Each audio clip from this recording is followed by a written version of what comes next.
आज हम बात करेंगे वेतन से काटी जाने वाली इनकम टैक्स टीडीएस राशि के बारे में। इनकम टैक्स एक्ट के अनुसार टीडीएस राशि के संबंध में क्या क्या निर्देश एवं प्रावधान हैं तथा टीडीएस के संबंध में आहरण वितरण अधिकारीगण की क्या भूमिका एवं उत्तरदायित्व है। सामान्यतः ऐसा देखा जाता है कि वित्तीय वर्ष के प्रारंभिक महीनों में या तो टीडीएस राशि काटी ही नहीं जाती अथवा वास्तविक कटौती की तुलना में बहुत कम राशि काटी जाती है। आयकर राशि का अधिकतम भाग वित्तीय वर्ष के अंतिम महीनों जैसे दिसंबर, जनवरी या फरवरी में ही कटवाया जाता है। इस प्रकार सरकार के प्रति आयकर देयता के उत्तरदायित्व को टालने की प्रवृत्ति दिखाई देती है। टीडीएस कटौती का यह तरीका आयकर विधि के प्रावधानों के पूर्णतया विपरीत है। इसलिए इस वीडियो में हम टीडीएस कटौती की सही विधि एवं इसके उचित प्रबंधन के बारे में जानेंगे। साथ ही इसके संबंध में इनकम टैक्स एक्ट के प्रावधानों एवं अन्य निर्देशों पर भी चर्चा करेंगे।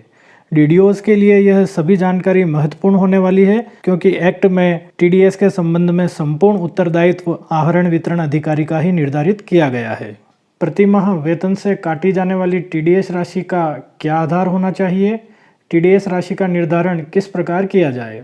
यहाँ हम ये जान लें कि इनकम टैक्स एक्ट की सेक्शन 192 आहरण वितरण अधिकारियों को स्पष्ट रूप से औसत दर पर टीडीएस काटने के लिए निर्देशित करती है। इसका आशय यह है कि वित्तीय वर्ष के प्रारंभ में ही कार्मिक को देय वेतन, उसमें से की जाने वाली कटौतियां, अन्य अधिकृत छूट आदि के आधार पर उस वर्ष लगने वाली वार्षिक आयकर राशि की गणना प्रारंभ में ही कर लेनी चाहिए तथा इसके पश्चात इस आयकर राशि को आनुपातिक आधार पर प्रतिमाह वेतन से काटा जाना चाहिए।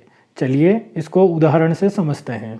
मान लीजिए किसी कार्मिक का सकल वार्षिक वेतन 15 लाख रुपए है तथा उस पर लगने वाली कुल आयकर राशि 1,20,000 रुपये है जो उसे संपूर्ण वित्तीय वर्ष में कटवानी होगी। यहाँ हम देखते हैं कि यह आयकर राशि सकल वार्षिक वेतन का लगभग 8% है। इस प्रकार हमें प्रति माह काटी जाने वाली टीडीएस राशि की फ्लैट रेट 8% प्राप्त हो गई है। अब प्रति माह हम इसी दर से कटौती करेंगे। जैसे इस उदाहरण में मासिक वेतन 1,25,000 रुपये हैं तो टीडीएस कटौती 8% की दर से 10,000 रुपये प्रति महीना होगी।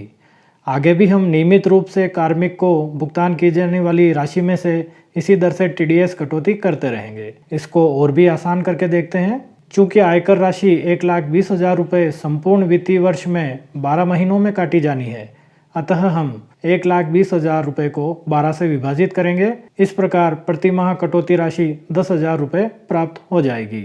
वित्तीय वर्ष 2023-24 के लिए आयकर गणना के लिए एक्सेल शीट का लिंक हमने डिस्क्रिप्शन बॉक्स में उपलब्ध करवा दिया है। आप लिंक पर जाकर इस एक्सेल शीट की सहायता से आयकर राशि की गणना कर सकते हैं। वित्तीय वर्ष 2023-24 में लागू आयकर दरों एवं नए एवं पुराने टैक्स रिजीम की तुलना से संबंधित एक वीडियो पहले हमने बनाया था। उसका लिंक आपको ऊपर आई कार्ड में दिया जा रहा है, जहां से आप उस वीडियो को देख सकते हैं। चलिए अब अगली स्थिति पर चर्चा करते हैं। यदि वर्ष के मध्य में एरियर राशि आदि का भुगतान किया जाता है तो टीडीएस दर का पुनर्निर्धारण किस प्रकार किया जाए। इस स्थिति को हम पिछले उदाहरण की सहायता से ही समझेंगे। मान लीजिए 6 माह के बाद एरियर राशि 5 लाख का भुगतान किया जाता है तो अब बढ़ी हुई वार्षिक आय 15 लाख के स्थान पर 20 लाख रुपए तथा आयकर देयता 2,50,000 रुपये हो चुकी है। चूँकि 6 माह में अब तक वेतन के रूप में 7,50,000 रुपये का भुगतान एवं 10,000 की दर से 60,000 रुपये टीडीएस की राशि भी काटी जा चुकी है, अतः अब भुगतान योग्य राशि 12,50,000 रुपये तथा शेष आयकर देयता 1,90,000 रुपये है। प्रतिशत के रूप में यह आयकर देयता लगभग 15% है। इस प्रकार हमें 15% की नई फ्लैट रेट फिर से प्राप्त हो गई है। परिणाम स्वरूप अब इस एरियर राशि सहित जो भी भुगतान किया जाएगा उस पर इसी दर से टीडीएस काटा जाएगा। इस प्रकार हम TDS tax deduction at source का सही अर्थ समझ चुके हैं। यदि आयकर देयता बनती है तो उसे भुगतान राशि के अनुपात में उसी समय काटी जानी चाहिए। उसे आगामी भुगतान के लिए नहीं छोड़ा जाना चाहिए। हालांकि पूर्व वर्ष की एरियर राशि यदि पश्चातवर्ती वित्तीय वर्ष में प्राप्त होती है तो उसकी छूट सेक्शन 89 में प्राप्त होती है, परंतु हमने पुनर्गणना को स्पष्ट करने के लिए संपूर्ण राशि को वित्तीय वर्ष की आय में जोड़ दिया है। अब हम ये जानेंगे कि आहरण वितरण अधिकारी को टैक्स काटना क्यों आवश्यक है तथा ऐसा करने में असफल रहने पर क्या परिणाम होंगे।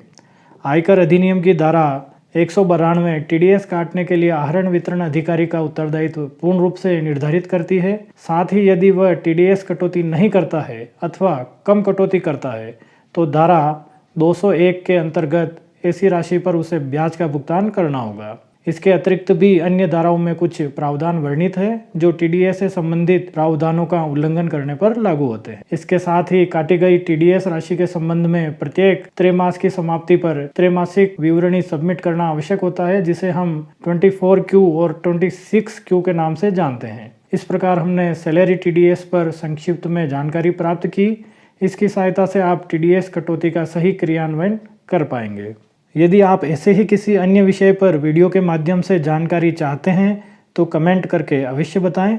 वीडियो पसंद आया हो तो इसे लाइक एवं शेयर अवश्य करें, जिससे कि वीडियो अन्य साथियों तक भी पहुंच सके। चैनल को सब्सक्राइब करना नहीं भूलें। धन्यवाद।